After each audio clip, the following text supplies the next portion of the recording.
সরকারের পতনের পর ভারতে আশ্রয় নেওয়া সাবেক প্রধানমন্ত্রী শেখ হাসিনা সেখান থেকে যে বিবৃতি দিচ্ছেন তা অন্তর্বর্তী সরকারের জন্য স্বস্তির নয়।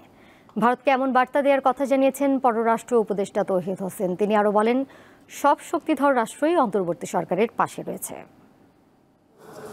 পররাষ্ট্র মন্ত্রণালয়ে বুধবার দিনভর যুক্তরাষ্ট্র, যুক্তরাজ্য, ভারত ও চীন সহ অন্তত 7টি দেশ ও মিশন প্রধানরা অন্তর্বর্তীকালীন সরকারের পররাষ্ট্র উপদেষ্টার সঙ্গে সৌজন্য সাক্ষাৎ করেন।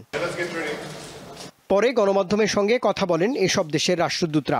ভারতীয় হাইকমিশনার জানান, দুই দেশের মানুষের স্বার্থেই অন্তর্বর্তী সরকারের সঙ্গে কাজ চালিয়ে যেতে চায় তাঁর দেশ। চীনের রাষ্ট্রদূত জানান, বাংলাদেশের অভ্যন্তরীণ বিষয়ে দেশটি নাক গলাবে না। আর যুক্তরাজ্যের হাইকমিশনার জানিয়েছেন, সমৃদ্ধ বাংলাদেশ গড়তে পাশে থাকবে দেশটি। আমরা বাংলাদেশের শান্তি, শৃঙ্খলা, জবাবদিহিতা ও গণতান্ত্রিক ধারা ফিরিয়ে আনতে অন্তর্বর্তী সরকারকে সর্বাত্মক সহায়তা করব। বন্ধুত্বপূর্ণ সম্পর্ক আগের মতোই অটুট থাকবে।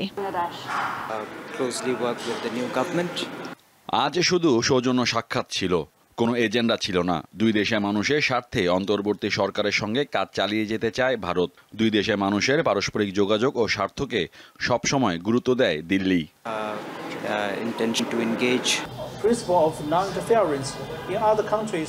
বাংলাদেশের অভ্যন্তরীণ রাজনীতি, পট পরিবর্তন এবং সার্বভৌমত্বের প্রশ্নে হস্তক্ষেপ করবে না চীন। আমরা আশা করি বাংলাদেশের মানুষ স্বাধীনভাবে তাদের সিদ্ধান্ত গ্রহণ করবে। পরে সন্ধ্যায় গণমাধ্যমে কথা বলেন তৌহিদ হোসেন। বলেন, সকল রাষ্ট্রই পাশে আছে বাংলাদেশের।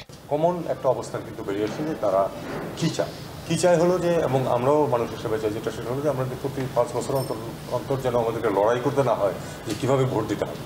বাংলাদেশের সম্ভাবনা অপার অসীম, সেটাতে আপনারা বিশেষ করে যেহেতু যে পরবর্তী জেনারেশন তারা দেখিয়েছে যে তারা অনেক কিছু কনসার্ন, তারা অনেক কিছু পারে। কাজেই আমাদের সাথে তোমাদের যে সম্পর্ক এবং যে ইন্টারাকশন, সেটাকে তোমরা বজায় রাখো, তোমরাও বেনিফিটেড হবে, আমাদের জনসাধারণ। পররাষ্ট্র উপদেষ্টা আরও জানান, ভারত থেকে শেখ হাসিনার দেয়া বিবৃতি সরকারের জন্য স্বস্তির নয়।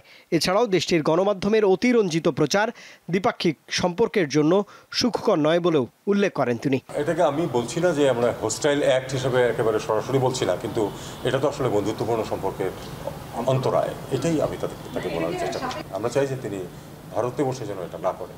তৌহিদ হোসেনের সঙ্গে যুক্তরাষ্ট্রের প্রতিনিধি সাক্ষাৎ করলেও এদিন তারা গণমাধ্যম এড়িয়ে যান। আর সৌদি রাষ্ট্রদূত আবারও বাংলাদেশি কর্মীদের জন্য ভিসা দেয়া শুরু করেছে বলে জানান।